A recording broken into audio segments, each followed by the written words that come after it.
Okay, here we are again. And on the last episode, I mentioned that you were the number one in terms of hits, and you broke your record last time. So now you're number one and number two. Well, Maurice, here's the deal. Neither of us had this plan, so we're live right now, right? So Yeah. So we're really going fucking balls in, even though there's nothing is planned here. So we'll just go for it. Well, I like to think that I'm going to give a lot of people some knowledge today, and not only that, everybody has to know that what I'm going to say is the truth. And any other wrestlers that were with me back then, they can chime in and they'll tell you, yeah, he's telling the truth. So I'm coming off the big event yesterday, Yeah. and for people that don't know, this is like one of the biggest, if not the biggest, wrestling conventions in America. Yeah. right. So I went in there under Scott Wilder Promotions out of Albany, and I've known Scott for a while now, since probably 2014, and he's just a complete gentleman. He's not one of those promoters that says, "Okay, cattle, I paid you this much money, and now sit here and put it out, get me my money back plus a profit." I mean, I don't play for a fool too well. Except if you're a woman, then I'm making all these kind of horrible decisions. But Scott Wilder is he's a friend, and if you ran a wrestling convention and you called him to supply you talent, not only is he going to supply you talent, he's the kind of guy that said, "Maurice, aside from me, bringing these guys to the show, is there anything else I can do for you?" I mean, he's just a gentleman. So I decided to give him exclusivity as far as my personal appearances and merchandising. So, and I think I had a conversation with you about the merchandising. So, Scott took care of that quickly. Okay. So I want to talk about, and I want to tell the fans about the respect in the pro wrestling business. And I'd like to take it from 1984 to 1994, because I think after that, the Attitude Era started, which I'm not familiar with. And I'm not familiar with the changes in the business. So, for example, you can talk to Michael J. Fox, and he could say, well, let me tell you about Hollywood in 1985. And it's 2022, and Hollywood's not that way now, right? So It's different. Everything evolves and everything's different. But for guys like me and Tony Atlas and Ted DiBiase, guys like that, Demolition, Greg Valentine, Beefcake, we're still back there, and we still conduct ourselves according to the rules of the business back then. Okay, we don't conduct ourselves to the rules of the business now. So fans can chime in and go, "You're an old horse." Yeah, I get it, man. I am, and my time has come and gone, and I know that. But I still adhere to the old rules. So when it comes to respect in the wrestling business, it's very broad and it's very strict. And I teach my students this. Let's use a good friend of mine. Let's use Danny Davis. Now, people could have followed Danny Davis's career, right, and everything, and it ended up in WrestleMania 3 with him and the Bulldogs, him and the Hart Foundation against the Bulldogs and everything. And he did the job and everything, and he built himself up from coming into the business, becoming a referee, then becoming a worker, right? And Strongbow was like a second father to me, and I was like a son. Strongbow and I, Chief Jay, were very, very close. Danny Davis was even closer to him. Danny Davis will kick your ass. Danny Davis was one of the toughest guys in that dressing room. Danny Davis grew up very harshly, okay? And he grew up on the streets, and he was a street fighter. I mean, would fight people for money. Danny Davis will kick your ass. Tough guy, okay? Yeah. You're a wrestler. You go into the dressing room. Now, the code when you walk into the dressing room is you have to make your rounds and shake everybody's hands. So you shake everybody's hands except Danny Davis's. And even the guys coming out of the bathroom or the guys that arrived after you, all right, now you got to get up because you missed them. You got to go and shake their hands. And the guys that came in after you, hey, brother, how you doing? How you feeling? You got to come and shake their hands. Yeah. And the only person's hand you didn't shake is Danny Davis. Danny Davis knows that you and I are friends. And he comes up to me and he goes, Maurice didn't shake my hand. Is there a problem? You sure? Yeah. You didn't come up to me and shake my hand. Do you know why? I go, no. And I go up to you and go, Maurice, you didn't shake Danny's hand. And you go, screw him, man. And I go, no, Maurice, you can't do that because if you have a problem with him, you have to sit down and talk about it. Or if there was a problem, if you worked with him last week, you should have sat down with him after the match and talked about it and then shook hands. Did you say anything to him? No. He stiffed me in the corner. You had the opportunity after the match and go, you're a little stiff in the corner. Yeah, I'm sorry about that, brother. You know what I mean? But you didn't. Now you have heat that you're mad and you didn't communicate it with them. And now you make it known that you have heat with everybody in the dressing room because you didn't shake his hand. And the people, the civilians on the outside world might watch this and go, somebody's in big trouble because they didn't shake somebody's hand. Yes. In the wrestling business, you're in big trouble because you didn't shake somebody's hand. So now Respect. there's heat. Yeah, now there's heat. Okay, now there's heat. Salvatore Bellomo. Chief goes up to him and goes, hey, so-and-so needs a ride to the next town. Who you travel with? Myself. Oh, great. He can catch a ride with you. I travel alone. What? I travel alone. Bye, Sal. See you later. You broke a wrestling commandment. 4 guys in a car. If it's your own car, fine. You split the gas. 4 guys in a car. If you're in a rental, you split it 4 ways. You split the gas 4 ways. Back in the 80s, you can get a motel room for $40, $10 a piece. You take the mattresses, put them on the floor, 1 guy to each box spring, 1 guy to each mattress, and you split the blankets and the pillows. It sounds not like it's not a lot of fun, but you're paying $10 a piece for the room. Yeah. You're on a 1099, brother. You're on a 1099. You're self-employed. Life on the road. Yeah. All right. It's the same as grabbing a loaf of bread and a pound of bologna and you're gone. Okay. You know, Scott Wilder just called me an hour ago. He said, how do you feel about going on the road? A lot of guys don't want to do that anymore. I go, I'm only 55, man. Let's go. We're going to North Carolina. We're going to Georgia. We're going to Tennessee. Okay. You know what I mean? So there's etiquette on the road.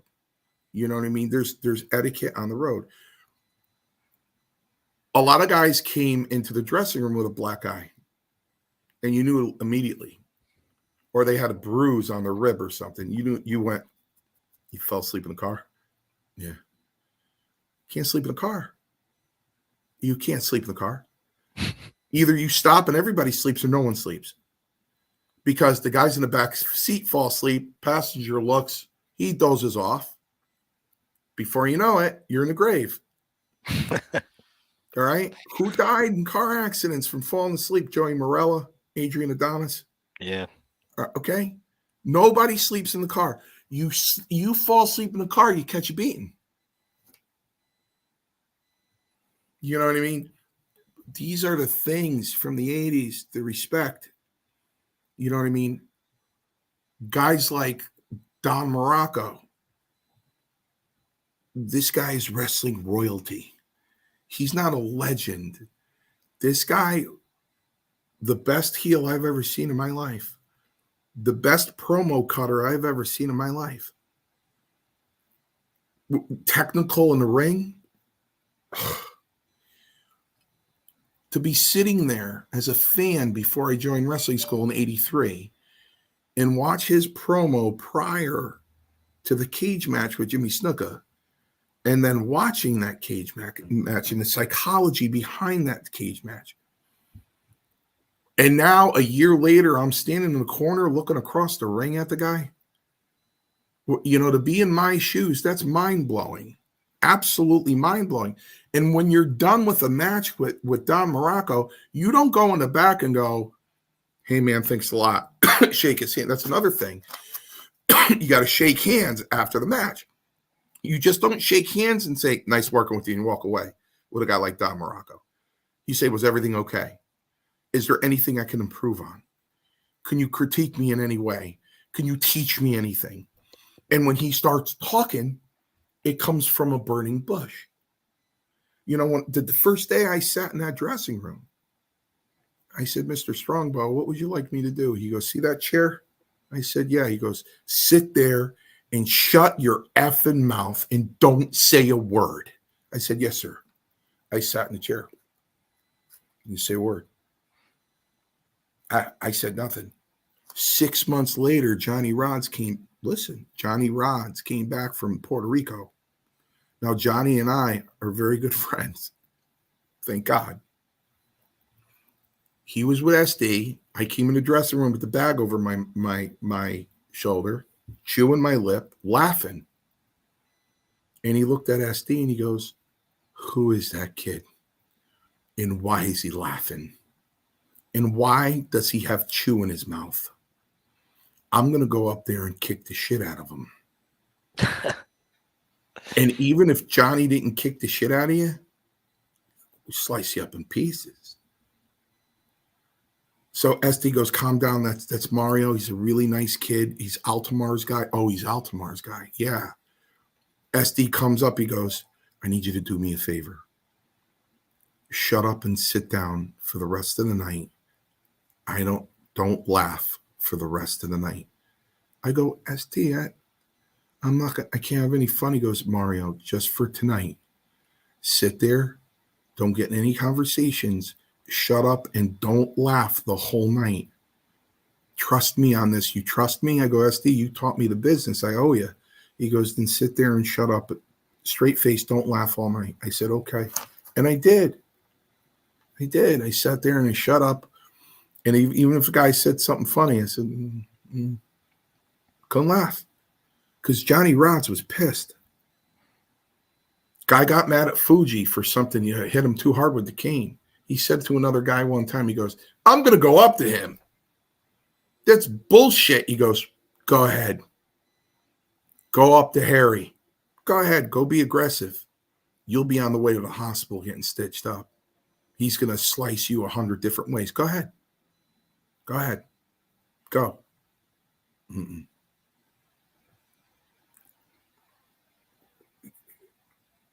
Every show I have, the kids are in there yucking it up.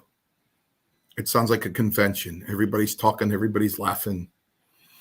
And I always tell one person, this wasn't a WWF dressing room back in the 80s. Yeah. One time Fuji said, "Kid, come here." I went running up to Fuji. Yeah, Papa-san, yes. Yes, Papa-san. I need coffee, cream, no sugar. I said, Papa-san, there's only soda in the dressing room. He goes, I want coffee, cream, no sugar. Maurice, I was up in the concession stand in the arena in my boots, and my trunks, and a t-shirt behind fans going, I'll have a coffee with cream, no sugar. And they're look, Mario? I'm like, yeah. Hi. I'm here with you guys in the concession stand. How are you? Coffee, cream, no sugar. Put a lid on that, please. Ran down to the dress. Here, Papa-san, here's your coffee. Was told, don't talk to Andre. Don't look his way. Don't even look his way. Do not talk to Andre. I came back one night from a house show working with Mike Sharp. It just tore the house down. Love Mike, was so good. So I got my elbows on my knees. I'm dripping sweat, catching my breath. and I hear, "Hey, you." I said, "Yes, boss," because he called everybody boss. Everybody called him boss. I go, "Yeah, boss." He goes, "You work hard in the ring." I said, "Boss, thank you. I don't have to wrestle another day in my life." I said, "Thank you so much.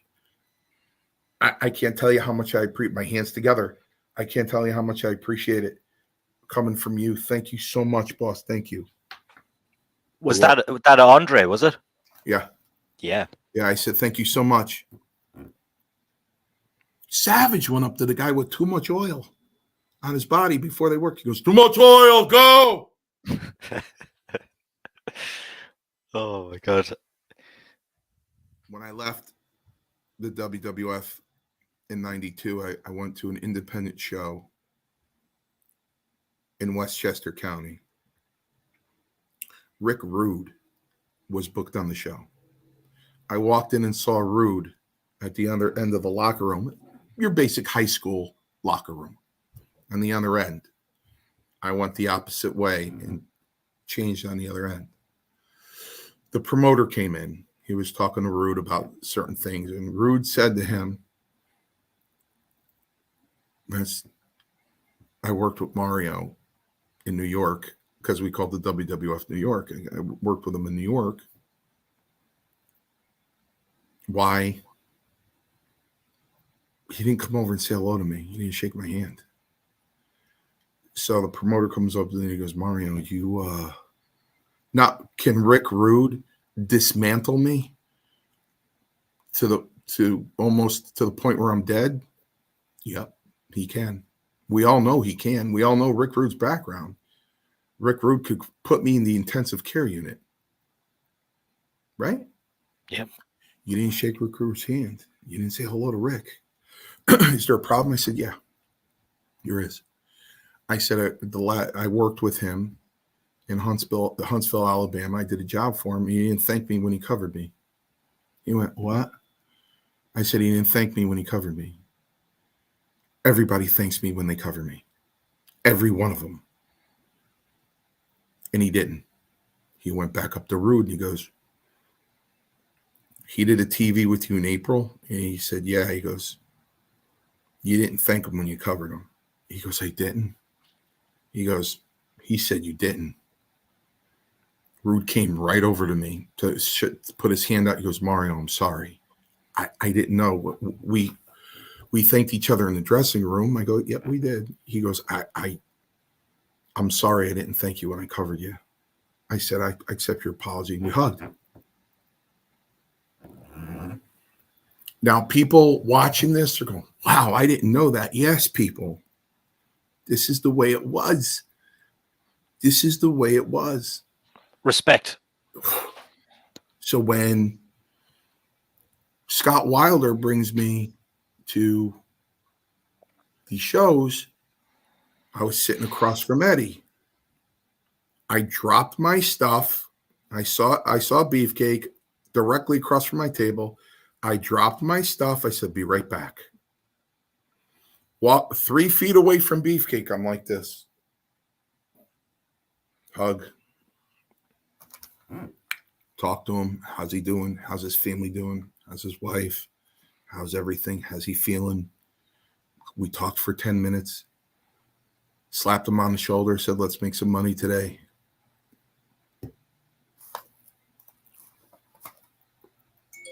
That's what you do. That's what you do.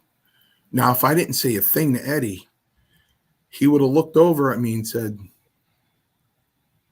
"Bro, what's your problem? What did I do something to you the last time we saw each other?" Because we saw each other before that at another show a few years ago. He'd say, Did I say something to make you angry?"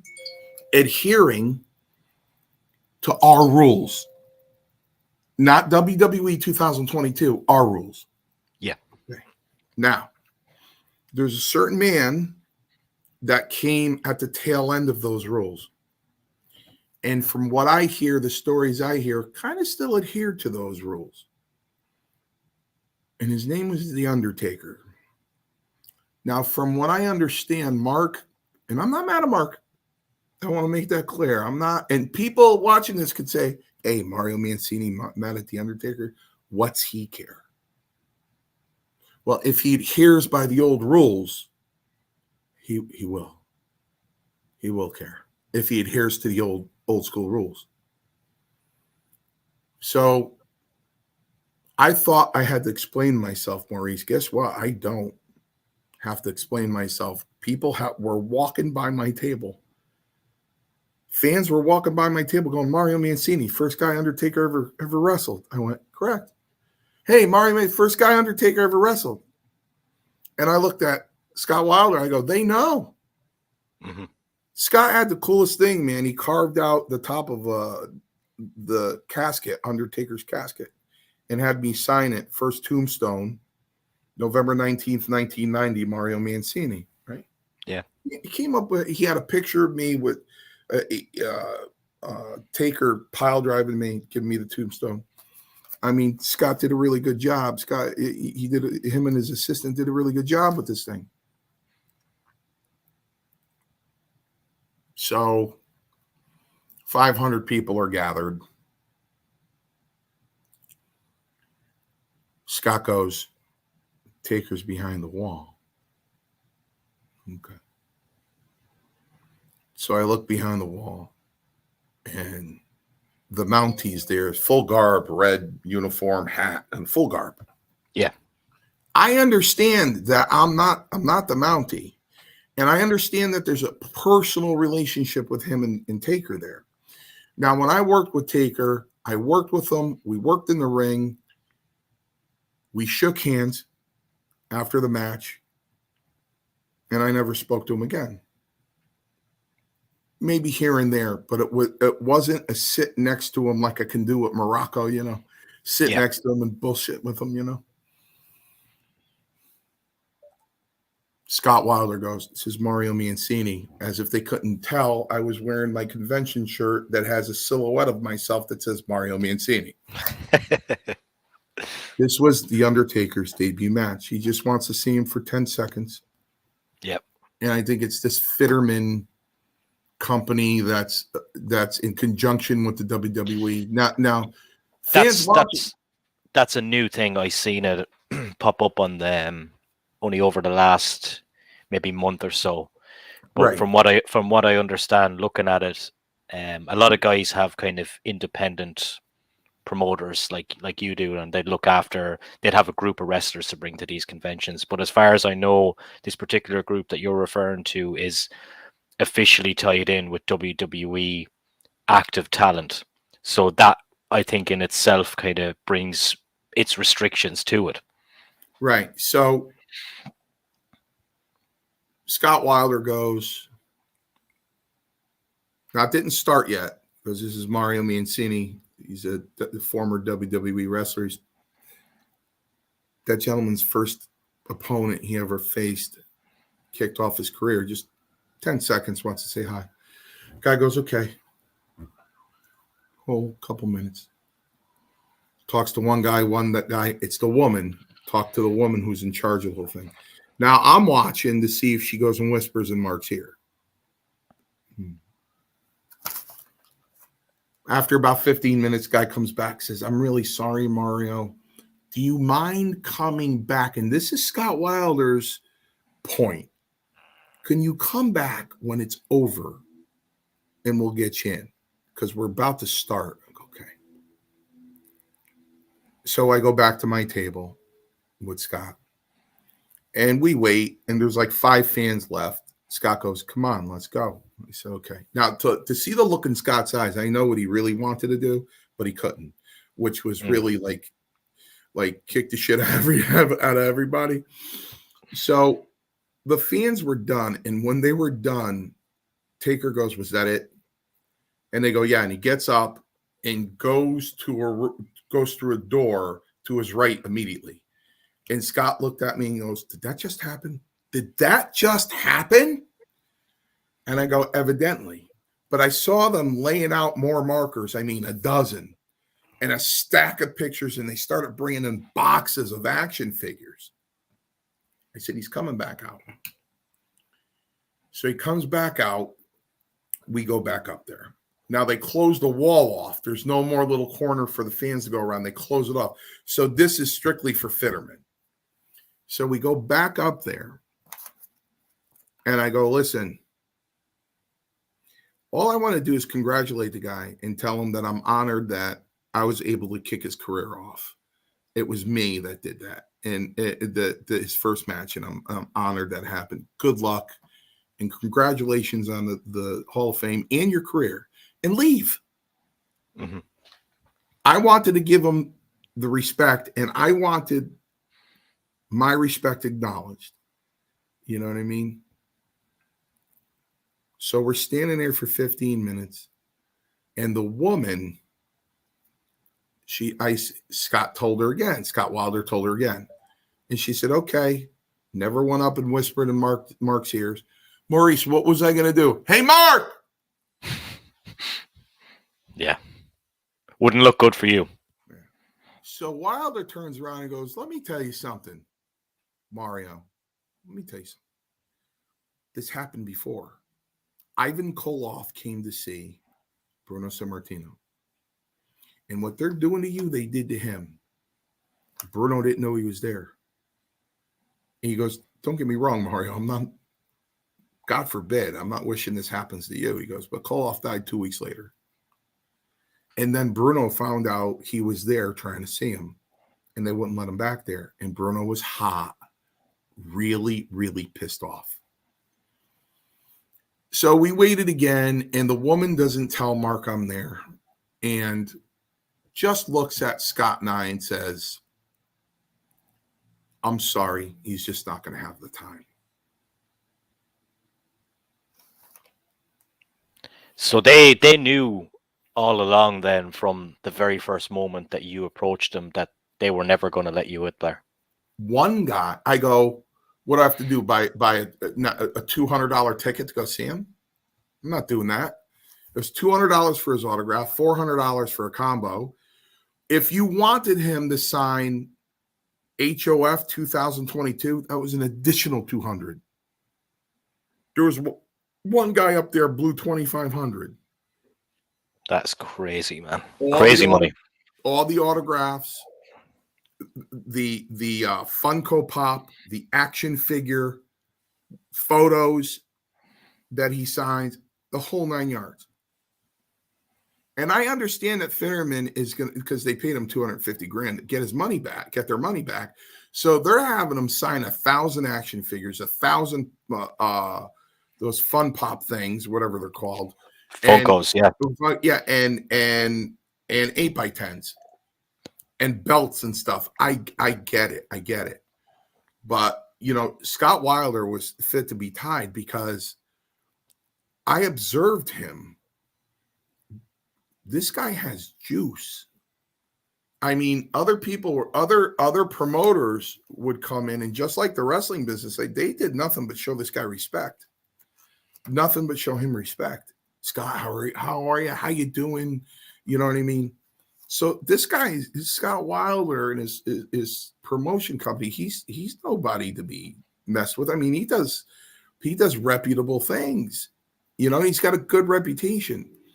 So now an employee for Terrace on the Park that knows Scott really well comes over. Rough talking kind of guy, kind of made me laugh. So Scott tells him what happened. He goes, what? Mario, come on. I go, you got juice? He goes, somewhat. So he peeks back there. He goes, do you realize who's standing out here? And I get uncomfortable when people talk about me like that, you know what I mean? Because I'm just used to being on my recliner, clicking the channels, Certainly, that's not who I am at my job, my 9 to 5, right? So, do you realize who I have out here? This is the first man this guy ever worked with. What are you doing? There's no time. So I asked Scott to do me a favor. I said, can you do me a favor and book Mark Henry with me on one of these signing shows? Because from what I understand, Mark Henry wants to meet me. And um, I'm going to tell Mark Henry that story.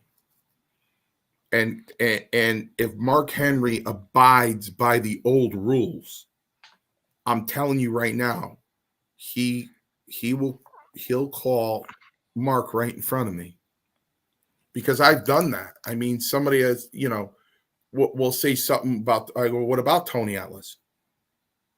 Well, I go, and I go in my contacts on my phone, and I hold it up, and it says Tony Atlas. I go, I'll call him right now.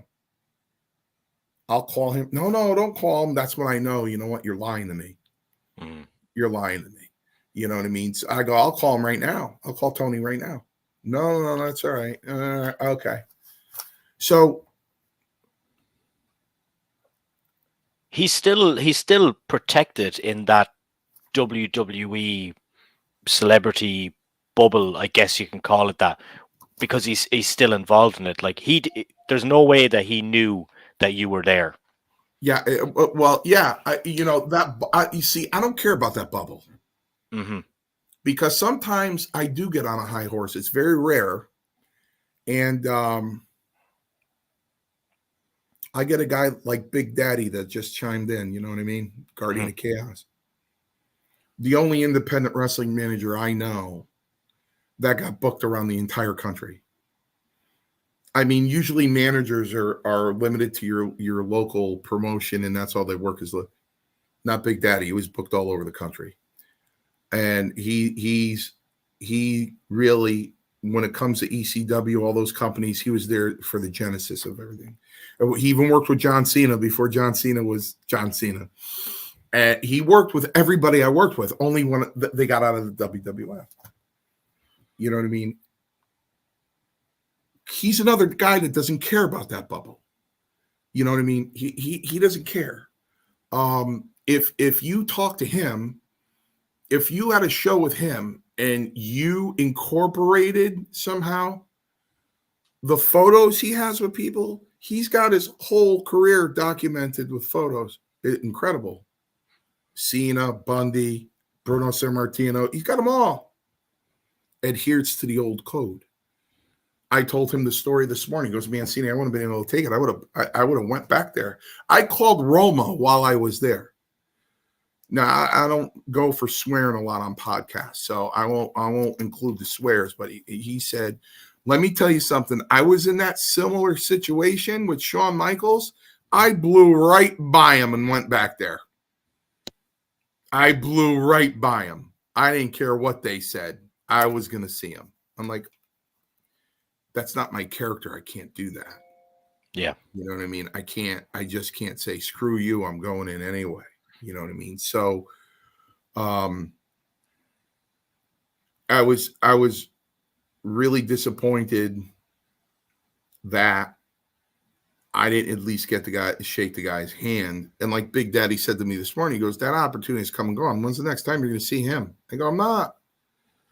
I'm not. So at least if I can get through him to Mark Henry, not to let him know or congratulate him over the phone. I want Mark Henry to call him and go, Mancini was disrespected. Maurice, it's just like my close friends that are outside the wrestling business. Hey, there's wrestling in Hereford. You want to go? No. I got an extra ticket. I go, I don't sit out in the crowd and watch pro wrestling. I don't do that. Now, if I go to Hartford and I want to go in the back, that's another thing. But I don't put myself in that situation, because if I went and they didn't let me in the back, I would raise holy hell. I would raise holy hell if they didn't let me in that back. You know what I mean? That's why I don't put myself in that position. Listen, like I said, sometimes I'm a high horse. I can't draw a house, but I can build one. And let me tell you something. I was an excellent wrestler. It was the position that I was in that I had to do jobs and put people over, that I was a better technical wrestler then. What choked me up this week was, That Mel magazine did a piece on me, Yeah, and yeah. I put it on Facebook. What Don Morocco commented on that thread, it brought tears to my eyes.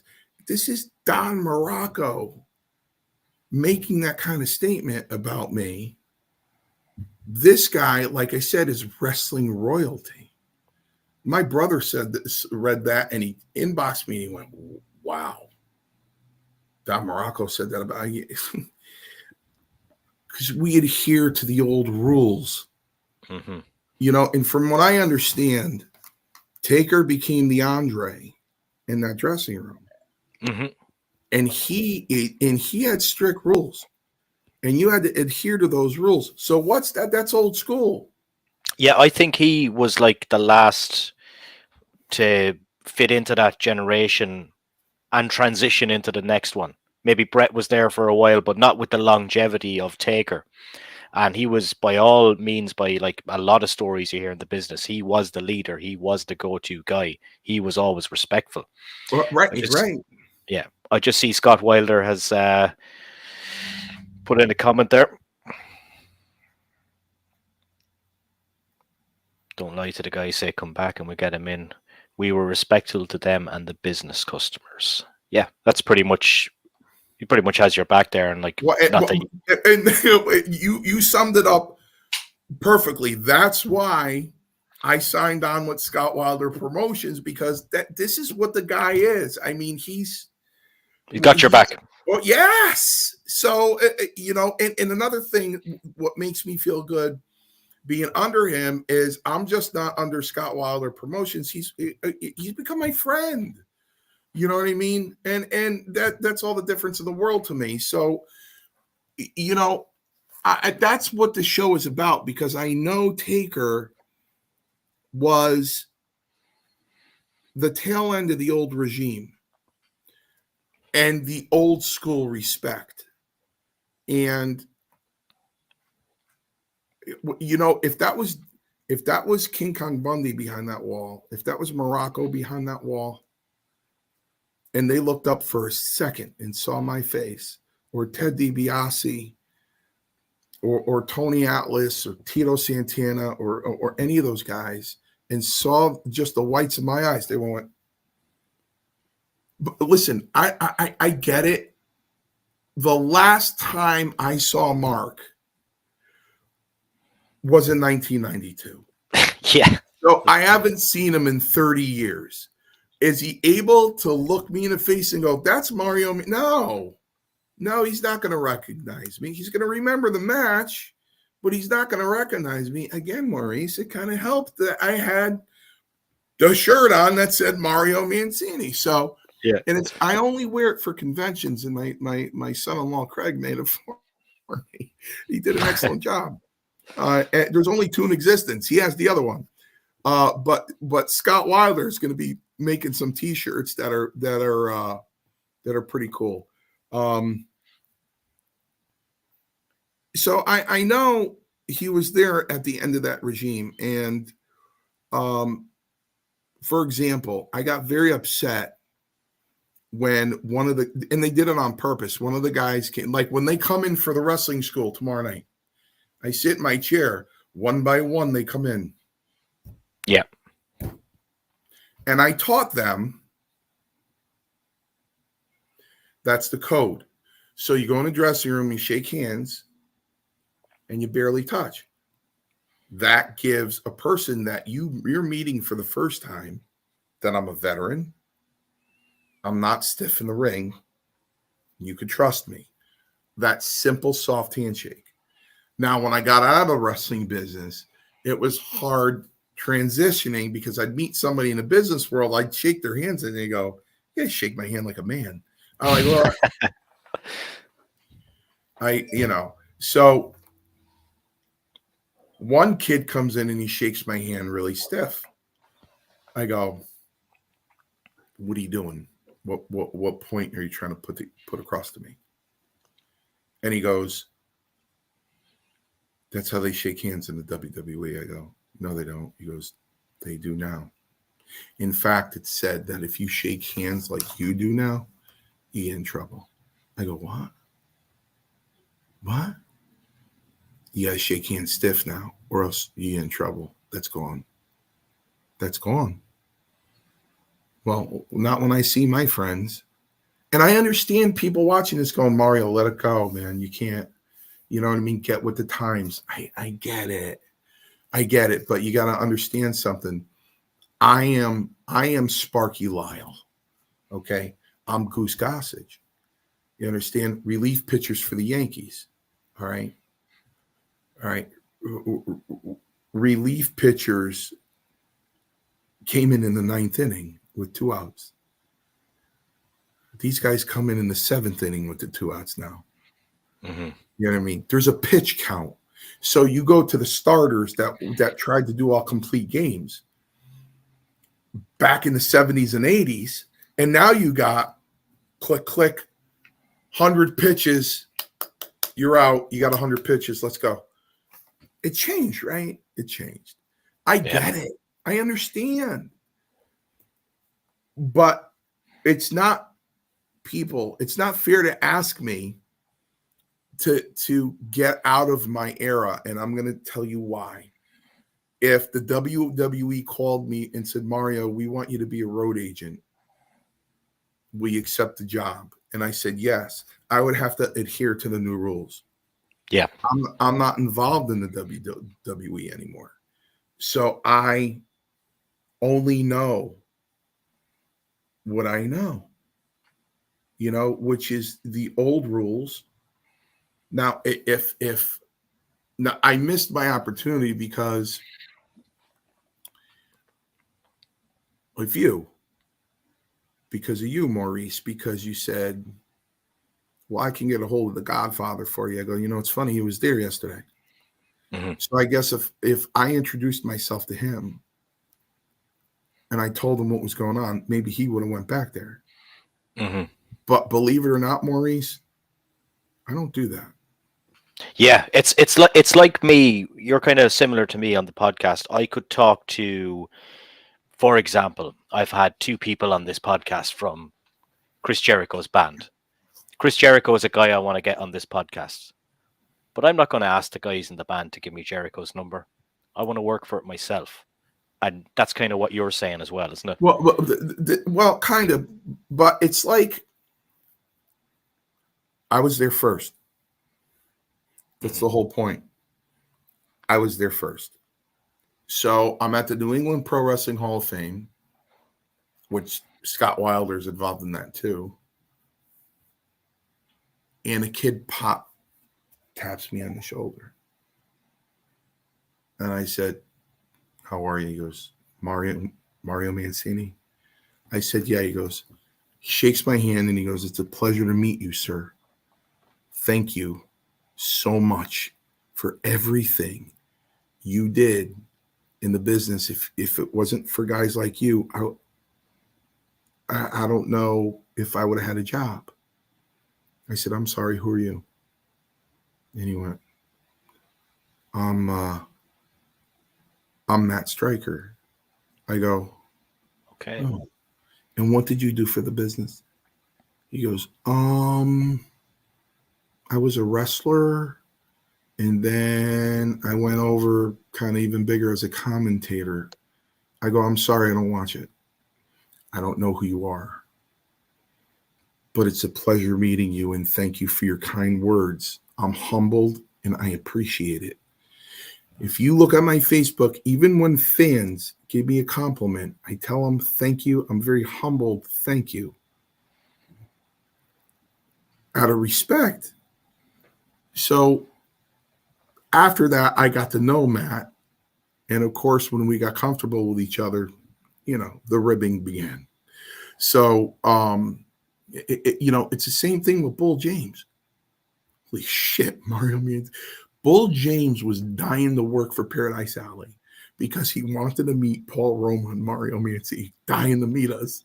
So he came, and I got close to Bull James. And I looked at Bull and I said, Bull, you would have fit right in the 80s, man. You would have fit right in with us. You have the same mentality. You have the same respect. The same. I go, you would have fit right in. He goes, I wish. I go, oh, you would have fit right in, Bull. and you know, we became good friends, but that's the code in wrestling.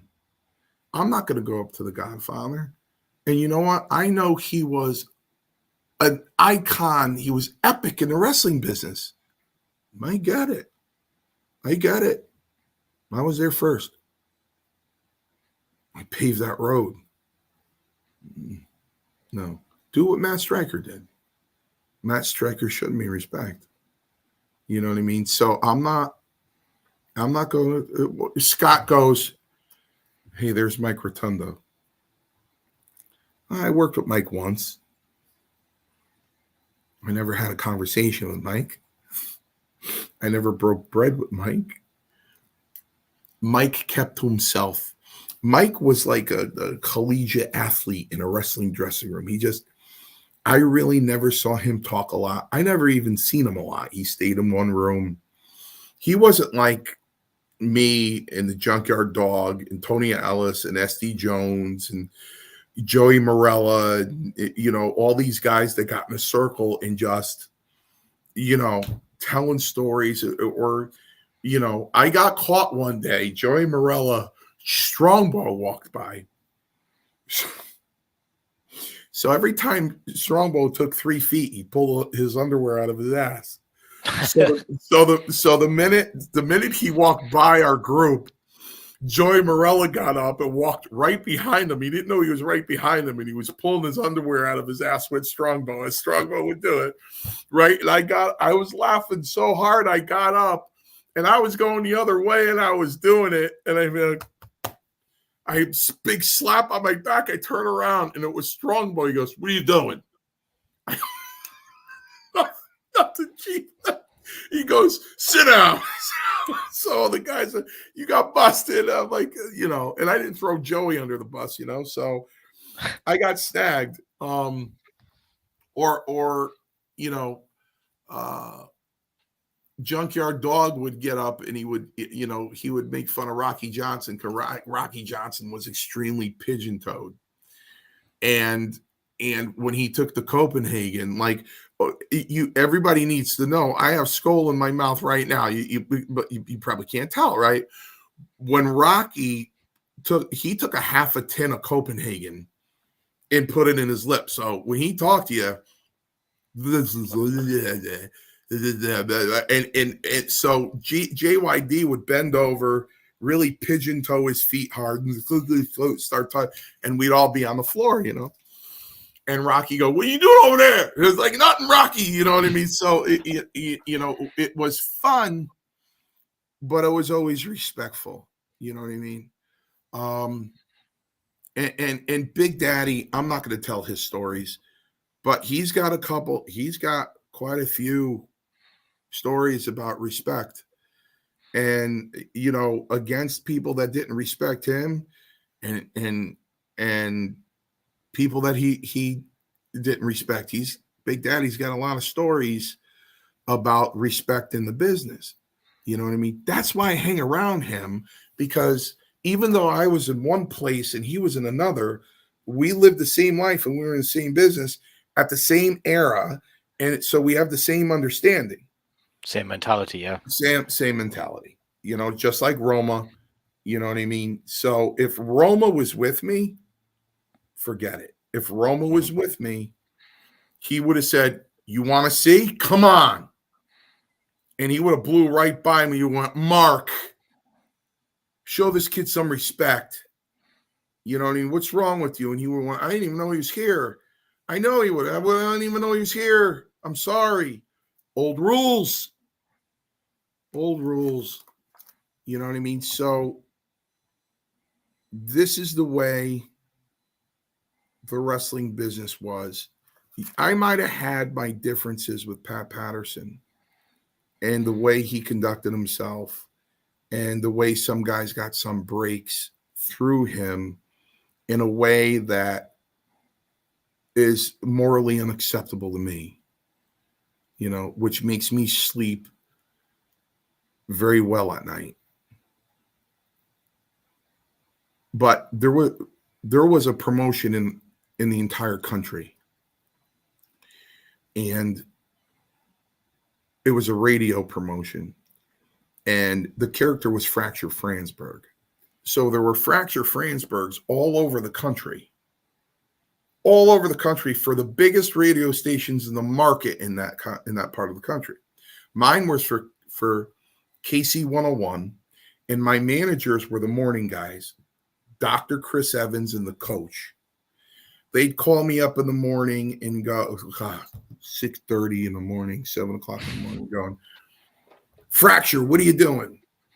And I go, what are you calling me this early for? I'm eating a dozen eggs and 3 steaks for breakfast. You know what I mean? So I go in there. The only time Mario Mancini went over every night for a month. I went over every night. Mario Mancini didn't. Fracture Fransberg did. I had the blue mask, had an FF on it.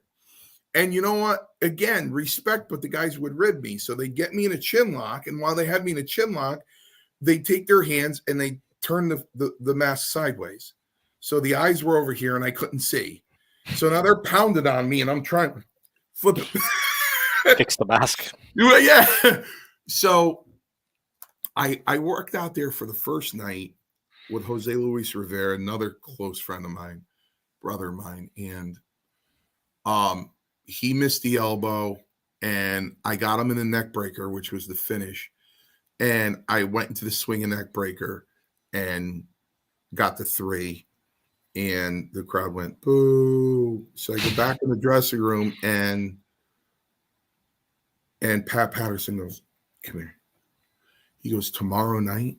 I go, yeah. He goes, when you hook him for that swinging neck breaker, he goes, span the arena like this. Then go into it. The next night, I did exactly what he said. I'm standing there going, Jesus.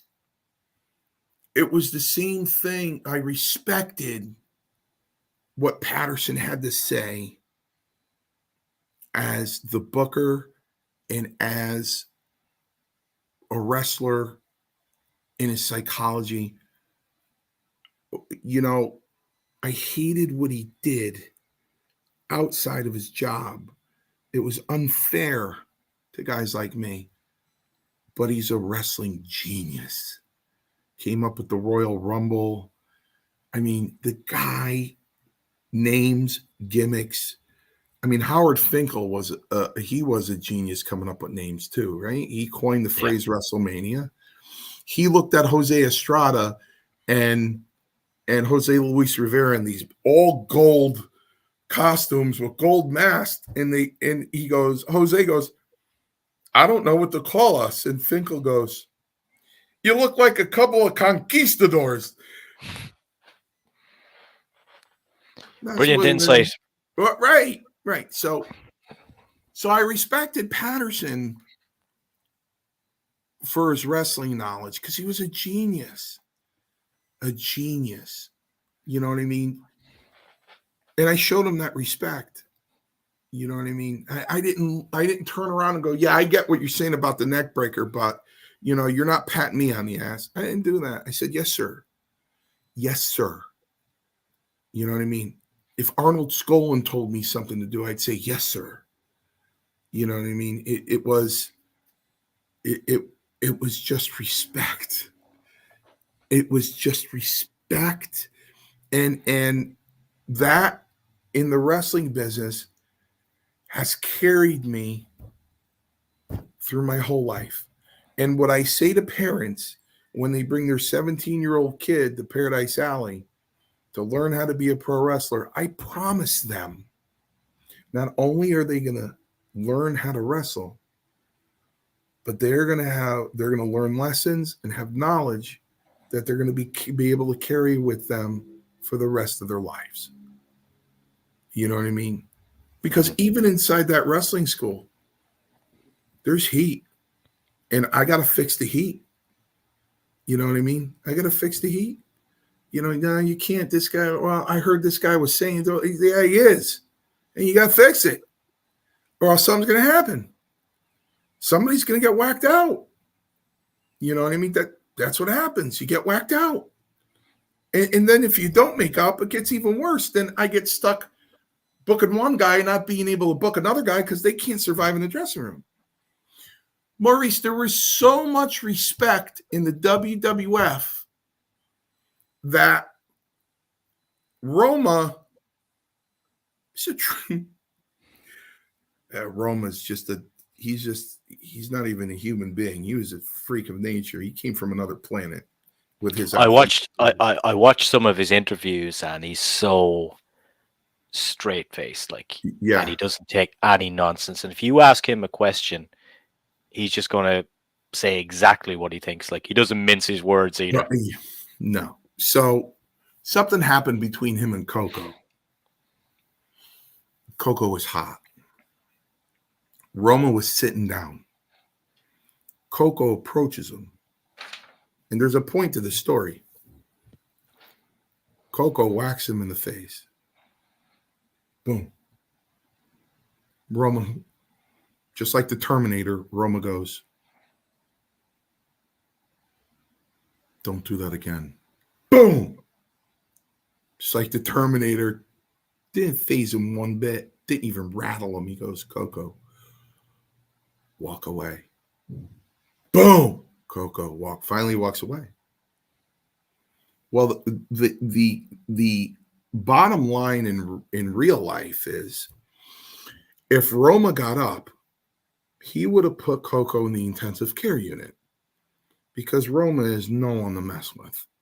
Yeah. No one. He would have put him in the hospital. Why didn't he? Because Coco was here and Roma was here. And if you hit a guy on top, you're fired. You're gone. So if the guy on top hits you and you're below him, you take the beating. You have to take a beating because he's on top and you're not. And you know, if I swing back, I'm never going to work again here. So you got to take the beating. It just so happens, and if I don't tell this other end of the story, Roman's going to kill me, and I can't afford that. He told one of the agents that wasn't there, just below Pat Patterson, what had happened. And he said, I would have kicked the shit out of him. And Roma said, are you giving me permission to do that? And he went, yeah. So Coco wasn't there. So they were all staying at the same hotel, and he was asking everybody, where's Coco? Anybody know what room Coco's in? He got Coco's room number, and he's going, Coco, open up the door. Open up the door, Coco. He wouldn't open it. Go away, Roma. He goes, go away, Roma. He wouldn't open up the door. But they ended up settling their differences, you know what I mean? But he wouldn't open up the door, you know. Even when it came to that, and, you know, and Scott Wilder just chimed in and said it, you know, it's any respect in any business. And I get that. And I'm in the business of law. I've been in the business of law for 27 years, and there's no respect there. Let me even tell you a story about that. I started working in this law office in 1995. A couple months after I worked there, a letter gets faxed to the office.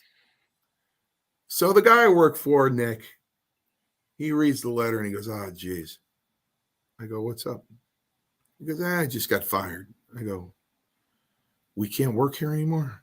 Because I didn't know anything. He goes, no. He goes, a client, a lawyer sent me a letter. He stole the file. I go, what? He goes, the other lawyer stole the file from a client, from us. I go, that happens? He goes, oh, all the time. I go, there's no brotherhood in this profession. He goes, are you kidding me? They'll cut your throat in a minute. He goes, they'll step on you any chance they can get. Lawyers steal files from other lawyers all the time. I go, oh, no, that's wrong. You don't do that. So as again, in this business for 27 years, I'll get the call from a client. And I got into a car accident in October. Okay. It's quite a long time ago. You know, you're not going to be able to claim you're injured from in February from a car accident in October. We really can't help you. No. Another lawyer's been handling it. Not happy with them. What's the lawyer's name? Okay, let me talk to Attorney Nessie. I'll call you back and let you know what we tell you. Hang up. I call the lawyer. I need to talk to him now. Lawyer gets on the phone. How you doing? From Nick Nessie's office. Listen, here's the name of your client. They're not happy. They called us to take your file. Call them and make them happy. Hey, brother, thank you so much. I really appreciate it. Yeah, don't forget to return the favor one day if that happens. I apply the wrestling rules to the business I'm in. You know what I mean? I apply to the business I'm in. Other than that, they're every lawyer's they're out to get you, especially if, God forbid, you're in a bar with one of them and they go, "Hey, how's your practice?" "Oh, it's exploding. I'm doing great. Fantastic. I'm gonna get a ton of money." You always say, "It's not great. It's slow." Because if you say that, they're coming after you. They're coming after you. So I understand what Scott's saying, but he's got to work with me for a week. so it's you know, that followed me my whole life, and yeah, this whole thing getting a hold of you and saying, "Hey, let's go live." It's because I'm not used to that. I'm used to guys like Matt Stryker. I'm used to guys like, you know, like Mark Henry, who a fan that saw me in Rhode Island. I signed their encyclopedia. Then they went to Jersey to see Mark Henry, and I'm right next to Mark Henry in the encyclopedia. Mm-hmm. So Mark Henry looks. He goes, "Is that really Mario Mancini's signature?" He goes, "Yeah, I saw him in Rhode Island." He went, "Well, damn, I'd like to meet him." You know why? Because when Mark Henry was 12, he was sitting in his living room watching me get the living daylights kicked out of me. And if you're a true wrestling fan, if you know the business, like my favorite part of wrestling conventions is when a fan comes up to me and he takes a picture with me. And after I take the picture with him, he shakes my hand and says, "Thank you for everything you did." Or somebody looks at me and says, "You were my childhood, man. You were there every Saturday morning. You were there faithfully every Saturday morning. Mm-hmm. And now that I'm older, I saw what you did and I understand, and thank you so much." You know what I mean? And those are the people I appreciate. You know what I mean? Yeah. And let's face it, Maurice, we're from an era, you know, where we can rattle off more names that are dead than there are alive. Yeah, and that's a sad part of the business for sure. And that's supposed to mean something. Mm-hmm. And that's supposed to have value. You know what I mean? And you know, I was having a conversation with Scott Wilder the other day, and he goes, "What jobbers are still around?" I said, "Well, there's me, there's Barry Horowitz, Jose Luis Rivera, Randy Hogan." Right, he loves Randy Hogan. Scott loves Randy Hogan. Randy is like, he's great crack. Yes, that's what we'd say in Ireland. He's great crack. I've had him on the show, and he's going around now. He's impersonating Hulk Hogan, and it's so funny. You know, Scott Wilder and I are walking the streets of Manhattan, and he made me stop dead and bend over and put my hand on my knees because he brought Randy Hogan in. And fan goes, "Hogan looks horrible." They thought it was Hulk Hogan. He goes, "Oh my God, Hogan looks horrible." Oh God. So you know, I think what I'm going to do is I'm going to entitle this episode as "Respect." And what I actually had I had 10 things here that I was going to ask you about. We got as far as number 1. So we're going to have to do another show. Oh, well, listen, you got me anytime you need me. If you know, if you want to throw number 2 out there, I'll try to answer it quick. But, you know what I mean? Let me pick number 9. All right. I want, just before we wrap up, I want to know what is the worst injury that you got in the WWF? My second professional match was August 9th, 1984. My first match was July 31st against 6 weeks after I graduated high school against Greg Valentine. My second match was August 9th, 1984 in the West Warwick Music Theater in Rhode Island. And I was working with Dr. D, David Schultz, and he broke my nose in 2 places. And I had to go to the hospital and get it reset, and they stuffed me up to my brain. And that is the worst injury I sustained. And this is another thing that the fans have to understand. That's the worst injury I sustained during the time that I wrestled. Mm-hmm. So over the years, the body. Over the years, the collateral damage settled in. Like I need a whole left shoulder replacement. I have no cartilage left in it. I go on the pec deck and it goes click, click, click, click, click, click, click, click, click, click, click, click. I'm embarrassed because it's so loud. It's like, what the hell is, it's just clicking. There's no meat in there. Herniated disc in my neck, in my low back, a bulging one in my neck, torn medial meniscus in my left knee. So there's a lot collateral damage. But the worst injury I ever sustained while I was actively wrestling was, and he ended up calling me at home after my surgery, and my mother answered the phone. She put the phone to her chest. She goes, Dr. D's on the phone. I'm like, okay. I picked up the phone and he goes, hey, boy. I go, what's up, Doc? He goes, yeah, sorry for breaking your nose there, boy. Your face kind of got in the way of my fist. Ha, ha, ha. He goes, but even at that with David Schultz, which will wrap up what we came here for, Schultz thought I was a local yokel from Rhode Island until somebody told him that's Altamar's boy, and he signed a contract. He's here.